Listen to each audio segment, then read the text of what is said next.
The city glimmered below my penthouse window, a sea of gold and glass stretching past midnight. I leaned back in my chair, silk blouse soft against my skin, the faint hum of the espresso machine filling the quiet. My phone buzzed across the marble desk, breaking the calm rhythm of success I'd built around myself. It was a group text family dinner this Saturday. For Ethan's engagement. My chest tightened before I could stop it. Ethan. My golden boy brother.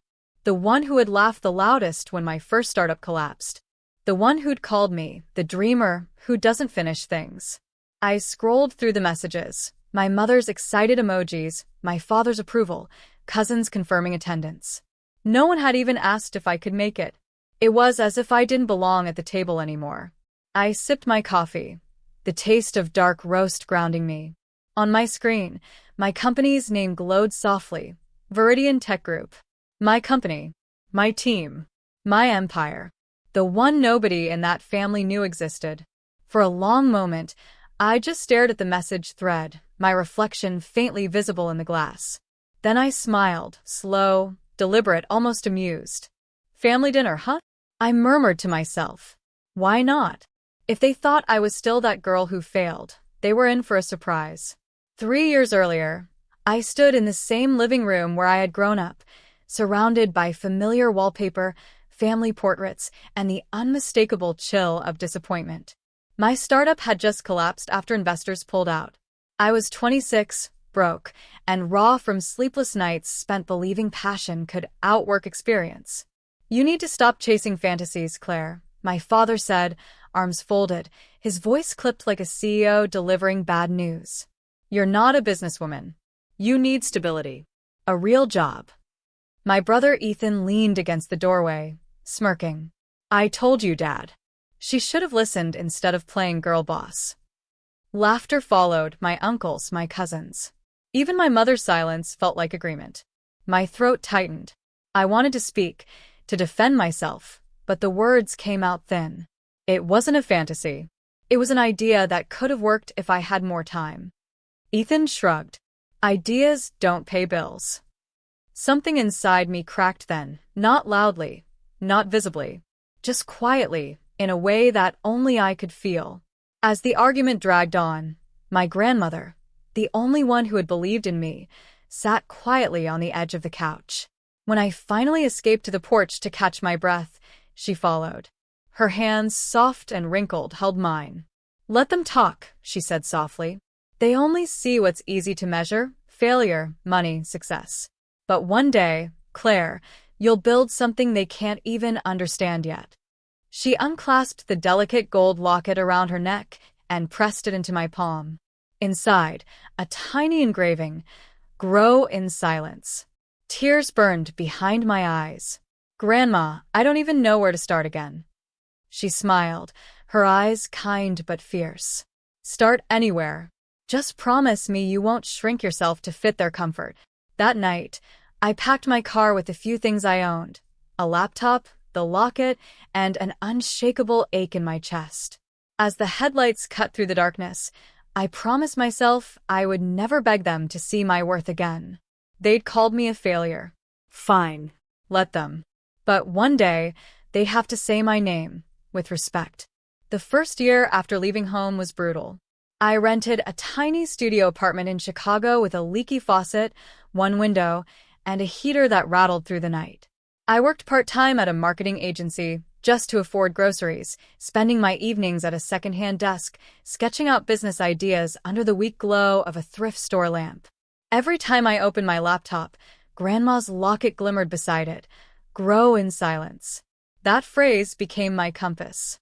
I started small, freelance digital campaigns, a few clients at first, mostly local boutiques trying to build online presence. Then one client referred another and another. I learned fast, burning through online courses, coding tutorials, and business webinars like Oxygen. My fingertips blistered from typing. My eyes ached. But every late night brought me closer to something real.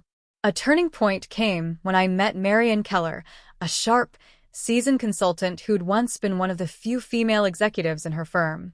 She found me through a cold email I'd sent, practically begging for mentorship. Instead of dismissing me, She invited me for coffee. "You have something most people don't," she'd said after hearing my pitch. "You've failed already, and you're still standing. That's a CEO in the making." Marianne introduced me to her network, guided me through investor pitches, and helped me refine what would become Viridian Tech Group, a hybrid of digital branding and tech-driven analytics. The first few months were chaos. Clients ghosting, contracts falling through, my bank account constantly flirting with zero. But then came my first breakthrough, a mid-sized skincare company that gave me a shot after seeing how persistent I was. I still remember the email confirming our first $20,000 contract. I stared at the screen, numb, hands trembling. Then I laughed, half relief, half disbelief. I celebrated with a cup of instant noodles and a long cry on the kitchen floor. From there, things accelerated. Word spread. By the end of the second year, we'd expanded into a downtown office, tiny but sleek, with white walls, glass panels, and a single potted plant I kept alive purely out of stubbornness. Still, I told no one in my family. They thought I worked at some small agency. I never corrected them. There was peace in their ignorance, a quiet shield that allowed me to build without the weight of their expectations. When Viridian landed its first corporate partnership with a luxury hotel chain, I signed the papers in a tailored suit that cost more than my old rent. I sent a silent thank you to Grandma that night. Her locket still hung around my neck, a reminder that silence wasn't weakness. It was focus. I didn't need applause. Not yet. Because somewhere deep down, I knew one day they'd see. And when they did, I'd be ready to meet their eyes without flinching. The restaurant shimmered with warm light and soft music, the kind of elegant place where every glass sparkled and every conversation felt like a performance. I arrived a few minutes early, my heels clicking against marble floors, my hair pulled into a neat twist.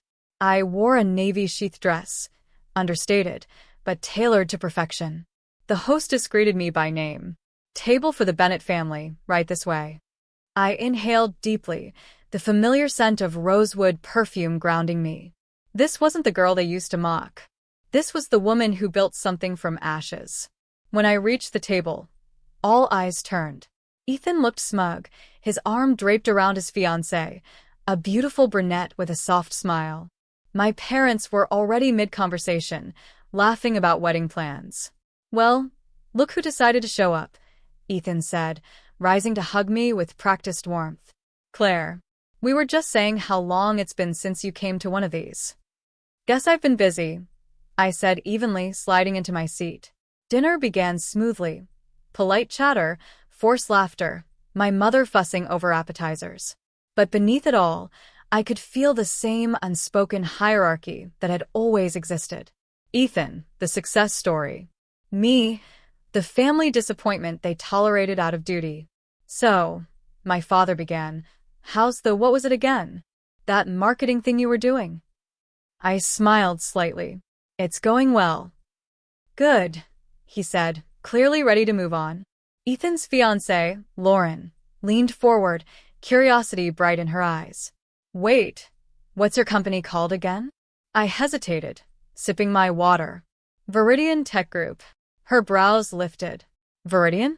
As in the Viridian Tech Group?" She blinked rapidly, glancing between me and Ethan. "The one that just signed a partnership with the Allura Hotels chain?" The table fell silent. Forks paused midair. Ethan frowned. "What are you talking about?" Lauren turned to him, incredulous. "Ethan, your company uses Viridian's analytics software for client tracking. I literally saw Claire's name on the leadership profile last week. I thought it was just someone with the same last name." My father's voice came out low. "Leadership profile?" Lauren nodded slowly. "She's listed as Chief Executive Officer." The silence deepened, heavy as stone. I could hear the faint clinking of cutlery from other tables, the distant murmur of waiters. Every pair of eyes at that table was on me now. Confusion, disbelief, a flicker of shame. Ethan's face reddened. "You're the CEO?" I set my napkin down gently, keeping my tone calm. "I am." My mother's hand fluttered toward her chest. "But why didn't you tell us?" I met her gaze evenly. Because when I failed, none of you wanted to hear my story. So when I succeeded, I learned to keep it to myself. No one spoke. Even Ethan couldn't find a sarcastic comeback this time. Lauren broke the tension with a soft laugh of amazement. Wow. I had no idea. That's incredible, Claire. I smiled at her, genuinely. Thank you. The waiter arrived with the next course, oblivious to the emotional wreckage settling over our table. My father cleared his throat, trying to reclaim his composure. Well, I suppose we underestimated you. I tilted my head slightly. You didn't underestimate me, Dad. You just stopped believing I could rise without your approval. Across from me, Ethan looked away, staring at his untouched plate. For once, I didn't feel the need to defend or justify anything. Their silence was enough. The same silence that had once crushed me now felt like victory, quiet, dignified, complete. I leaned back, letting the moment breathe. For the first time in years, I wasn't the outcast at the table. I was the one holding it together. And they finally saw me. The night after the dinner, my phone buzzed with messages, first from my mother, then my father, then finally Ethan. None of them knew quite what to say. The silence that followed was different this time.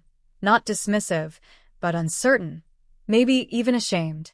A week later, my parents asked to visit my office. I agreed. When they walked into the Viridian headquarters, their expressions told me everything. The glass walls, the soft hum of collaboration, the framed awards, it was a world far from the image they'd built of their struggling daughter. My father's jaw tightened as he read the brass plaque beside my door. Claire Bennett, Chief Executive Officer. Claire, my mother whispered, almost to herself, this is beautiful. I gestured for them to sit. It didn't happen overnight. It took a lot of failing, learning, and growing. The same things you used to see as weaknesses. Ethan came in last, looking uneasy. I motioned toward the chair opposite mine. I didn't expect to see you here. He cleared his throat. I wanted to apologize. I shouldn't have said those things back then. I folded my hands on the desk, letting the moment settle. Apologies are a start. But if you really mean it, prove it by changing how you treat people who take risks. Stop mocking ambition, especially women's ambition. It's not a joke. It's courage. He nodded slowly, eyes dropping to the floor. Then I turned to my parents. I love you both, but I can't keep pretending everything's fine. The way you compared us, Ethan the success, me the disappointment, that kind of thinking kills confidence. If you want a relationship with me, it has to be built on respect, not judgment. My father exhaled deeply, shoulders sagging. You're right, he said quietly. I didn't see how much I was pushing you away. My mother reached across the desk, her voice trembling. We just wanted you safe. We didn't realize we were clipping your wings. I softened then, not because they deserved instant forgiveness, but because growth demanded compassion. I'm not angry anymore, I said gently. But I need you all to understand something. Success isn't about proving anyone wrong. It's about becoming the version of yourself that no one else could imagine. Ethan finally looked up. You really built all this? Yes, I said simply. With help, with failure, with time. They all sat quietly, absorbing it. For once, no one interrupted me. No one questioned me. They just listened. As they left, my father paused at the door. Claire, he said, his voice unsteady. We're proud of you. I smiled, not the kind of smile that seeks approval, but the kind that acknowledges peace. I know, Dad. And I hope you start being proud of yourselves, too, for learning to see me as I am. For the first time in years, I felt something new between us. Not distance, not resentment, but possibility. Months passed, and for the first time, Sunday dinners didn't feel like a battlefield. My parents had started asking about my projects with genuine interest, not polite confusion. Ethan had launched a small digital startup of his own. Nothing massive yet, but the way he spoke about it, humble and curious, made me quietly proud. One evening, as the sun dipped low across my office windows, I opened the drawer where Grandma's gold locket rested. Its shine had dulled over the years, but the engraving inside, "Grow in silence," still caught the light. I traced the words with my thumb, feeling a familiar warmth bloom in my chest. I thought back to that girl who drove away in the dark, her heart broken and her dreams cracked, but still breathing. She had no proof, no guarantees, no applause, just faith. The kind of faith only pain can teach you. Now, standing in a space I'd built from nothing, I realized the journey had never been about revenge or validation. It was about freedom from their voices, from my doubts, from needing to be understood. When Grandma passed, I'd promised her I wouldn't shrink myself to fit anyone's comfort. That promise had carried me through every long night, every rejection, every quiet victory. And now, it had led me here, whole, calm, unshakably my own. My phone buzzed, a message from Ethan. "Hey, thinking of pitching to investors next week. Could use your advice if you've got time." I smiled, typing back. "Always. Just remember, failure's part of the story. Don't be afraid of it." Before shutting down for the night, I looked around my office one last time, the soft glow of city lights spilling across the glass, the echo of laughter from my team down the hall, the hum of a life fully lived. Grandma was right. Some things are better grown in silence, roots, strength, and self-belief among them. I slipped the locket around my neck, whispering to the quiet room. They said I failed once, but failure was just the soil where I learned to bloom. And for the first time, that felt like enough. Bottom of form.